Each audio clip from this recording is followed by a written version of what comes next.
Yo, shout out mga kadroks. Dito pa rin tayo sa trabaho, overtime tayo at kita nyo yung karga natin mga kadroks.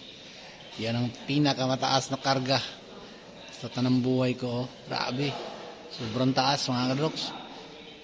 Pero ano na yan, ibaba na lang yan. So galing yan doon sa kabilang warehouse. Tapos dala namin dito pang-apat na karga.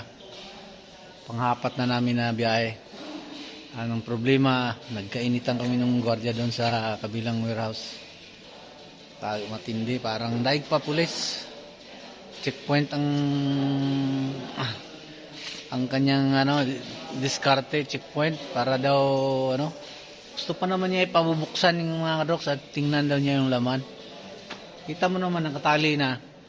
Hirap talaga mga kadroks pagka driver ka ba, pag iinitan ka, gusto kasi ganyan.